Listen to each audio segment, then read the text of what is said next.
1995년 월트 디즈니 컴퍼니가 배급하고 픽사 애니메이션 스튜디오가 제작한 픽사의 최초의 장편 애니메이션이고 전세계 최초의 풀 CG 3D 애니메이션 영화이다.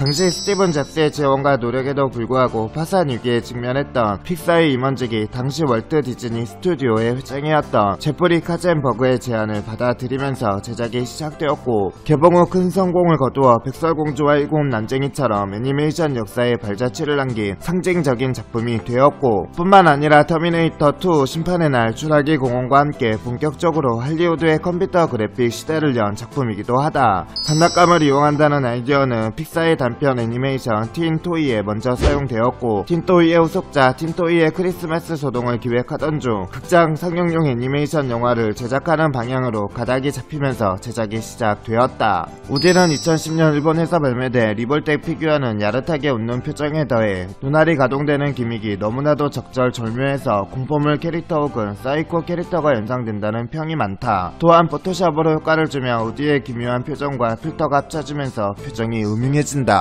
토이스토리 세계관 내에서 매우 희귀한 레어 장난감이다. 제시 불스아이도 비슷한 수준의 고가 아이템이지만 그중 단연 최고는 역시 우디이다. 기획 단계에서는 눈뜨고 못 볼 정도로 성격 파탄자의 추악한 독재자 캐릭터로 설정되었다고 한다. 이는 토이스토리를 좀 더 어른 취향의 어두운 작품으로 만들자는 제프리 캐천버그의 요청으로 인해 발생한 사태였는데, 스토리를 작업 중이었던 제작진이 우디의 바뀐 성격으로 인해 영화 전체의 스토리가 엉망이 되었다 판단. 우디의 성격을 다시 제작 초기에 유쾌한 성격으로 바꾸면서 문제를 해결했는데, 이는 신의 한 수가 되었다. 버즈 라이트이어는 1편 한정으로 이상한 점이 있는데 자신이 장난감이라는 것을 인지하지 못하고 있지만 정작 앤디 앞에서는 못 움직이는 척을 한다. 대만 출신이고 버즈가 자신이 대량 생산된 장난감이라는 사실을 깨닫는 과정에서 팔 안쪽에 새겨진 각인을 보는 장면이 있는데 이라고 적혀있다. 이 설정을 기반으로 토이스토리3의 스토리는 버즈에게 결함이 생겨 대만으로 반품되어서 우디와 그의 친구들이 버즈를 다시 찾으러 간다는 스토리로 계획되어 있었다. 제시는 몬스터 주식회사에도 등장하는데, 영화 후반에 설리반이 부를 다시 방으로 데려다줄 때 부가 설리반의 손에 쥐어주면서 카메오 출연한다. 보핍은 원래 제작진은 1편을 만들 때 우디의 여친으로 보핍이 아닌 바비 인형을 염두에 두었으나 라이센스를 가진 마텔이 거절하여 무산되었다. 슬링키는 상체와 하체가 장난감 슬링키로 이어져 있는 닥스훈 토조 형태의 개 장난감으로 우디와 가장 친하며 장난감 깨라서 그런지 개의 말을 알아들을 수도 있다. 스프링 덕분에 주로 용도는 로프 역할을 하며 정탐을 하기도 한다. 언제 어디서나 친구들을 위해 앞장서는 뜬하고 일이 있는 중견 캐릭터다. 참고로 슬링키는 미국의 왕구 메이커 제임스 산업사의 상표로 포테이토 헤드와 마찬가지로 1940년부터 만들어지고 있는 실존하는 장난감이다. 앤디 데이비스의 아버지는 설정 나이가 밝혀지지 않았다.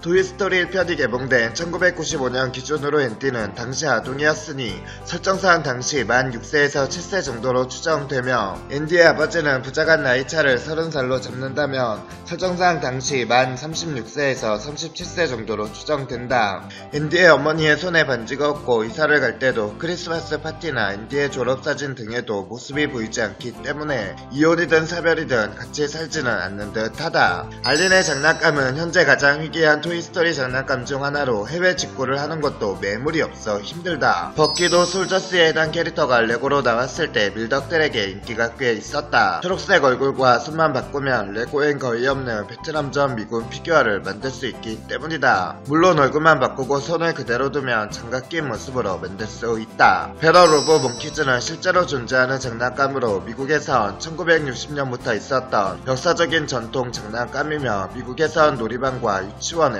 꼭 존재한다. 또한 작중에 나온 빨간색 외에도 다양한 색상이 존재한다.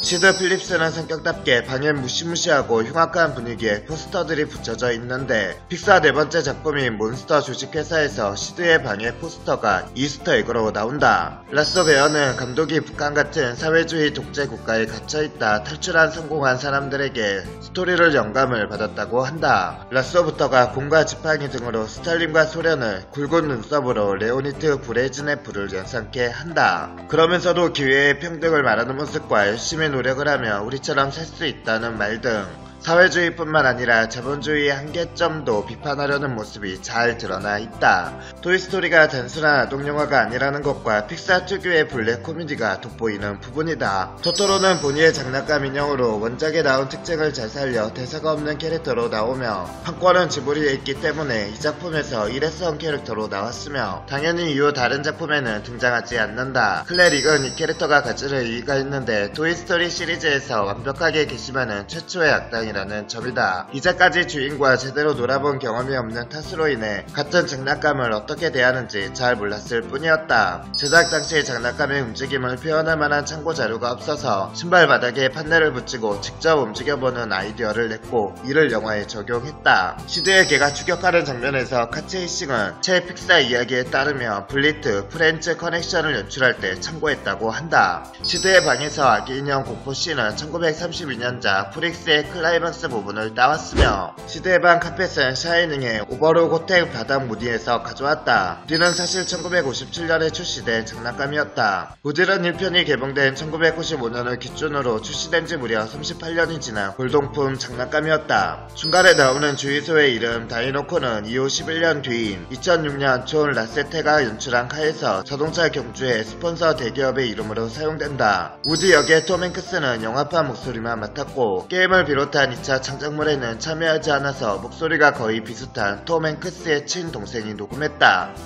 토이스토리2는 픽사 작품들 중 가장 타이트하게 작업된 작품이라고 한다. 3, 4일 연속 근무는 예사였고 한 번은 1년간 작업했던 데이터를 몽땅 날린 적도 있었다고 한다. 토이스토리3는 사실 2000년대 중반 픽사와 디즈니의 제작비 분담 및 수익 배분 조정 등의 재협상이 결렬되면서 잉크레더블을 끝으로 양사의 제휴를 종료하기로 한 뒤 디즈니가 픽사를 배제하고 독자적으로 3편을 제작했었다. 1편에서는 우디와 버즈, 2편에서는 우디가 납치되었으니까 3편에서는 버즈 찾아 산말리를 만들어보자는 생각인지 처음에는 버즈에게 결함이 생겨서 대만에 있는 장난감 공장으로 반품되고 우디와 친구들이 찾아가는 다소 식상한 속편을 준비했다고 한다. 그러나 막상 만들어진 작품의 퀄리티가 기존 1, 2편에 비해 형편없어 대책을 강구하던 중 2006년 픽사가 디즈니에 인수되면서 앞서 제작된 식상한 스토리의 3편을 취소하고 감동적인 마무리를 새로 준비해 두었다. 전작의 주요 멤버를 제외하고는 장난감들이 거의 누군가에게 주거나 다 벼룩시장 등에 팔려나가서 조연들이 전부 사라졌다. 모든 장난감들이 정신적으로 성장했다. 주인공이 완전히 다 자라 버림받을 날이 오늘 내일하는 시점에서 주인의 사랑에 대한 불신과 비관에 젖어 다가서로 가지만 결국 우연찮게 주인이 자신들을 버리지 않았다는 진실을 알고 돌아가려 하는 장난감들의 탈출기가 주 내용으로 장난감들 간의 우정은 그 어느 때보다 견고해져서 탈출할 때의 장면을 보면 거의 일심동체라 해도 될 수준이다. 가족으로서 무조건 함께 탈출하자 라고 하며 꾸민 탈출 작전은 그야말로 천재적으로 각 장난감의 특징과 캐릭터를 잘 살려서 적당한 긴장감과 웃음을 선사했다는 편이다. 보통 시리즈로 만들면 속편이 거듭됨에 따라 슬슬 소재 고갈이 되거나 여러가지 이유로 인해 3점포로 빠지는 경우들이 있고 즉 소포 모어 징크스를 겪는 경우가 부지기수인데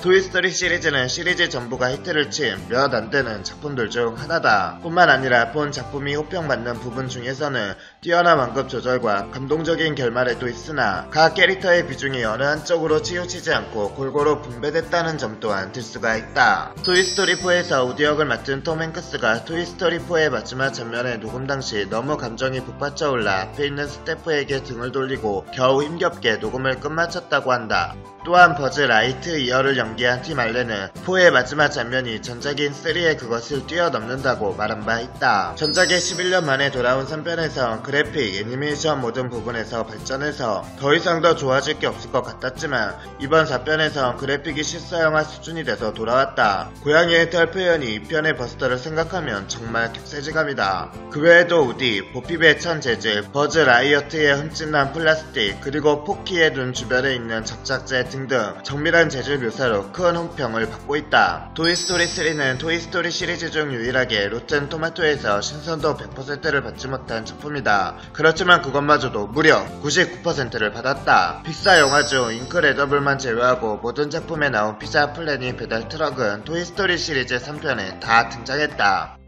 픽사는 원래 버즈 라이트 이어의 목소리로 짐 캐리를 원했지만 저 회사를 이유로 성사되지 않았다. 빌리 크리스탈은 버즈 라이트 이어의 목소리 더빙을 제안받았지만 거절했다. 나중에 완성된 작품을 본 후 그는 그 결정이 자신의 커리어에 있어서 가장 큰 실수였다고 말했다. 원래 주인공은 1988년작 틴토이의 틴이라는 캐릭터였다고 한다. 마텔은 영화가 망할 것이라고 생각해서 바비가 출연하지 않기를 원했다. 또한 아이들이 바비의 성격을 상상할 수 있도록 바비가 특정 성격을 가진 모습으로 나오길 원하지 않았다. 영화가 대성공을 거두자 마텔은 토이스토리2에 바비 출연을 허용했다. 톰 행크스는 영화 필라델피아와 프레스트 검프 사이의 휴식 기간을 피해 시애틀의 잠 못 이루는 밤과 그들반의 리크 사이 휴식 기간에 우디 목소리를 녹음했다. 왜냐하면 진지한 역할을 하는 동안에는 코믹한 역할을 해서는 안 된다고 느꼈기 때문이다. 세 편의 영화 속에 숫자 95가 자주 등장하는데 이는 토이스토리 개봉 연도인 1995년을 의미한다. 앤디 방에 있는 선반의 책들에는 픽사의 단편 영화 제목과 픽사 직원들의 이름이 작가 이름으로 써있다. 토이스토리 3는 속편인 영화 중 처음으로 오스카 작품상에 후보로 올랐었다. 토이스토리2는 골든글로브 작품상을 탄 디즈니 영화 3편 중 하나이다. 다른 두 작품은 미녀와 야수와 라이언 킹이다. 애니메이션 팀의 모든 멤버가 토이스토리3 작업에 앞서 머리를 밀었다. 재미있게 보셨다면 좋아요와 구독 부탁드려요.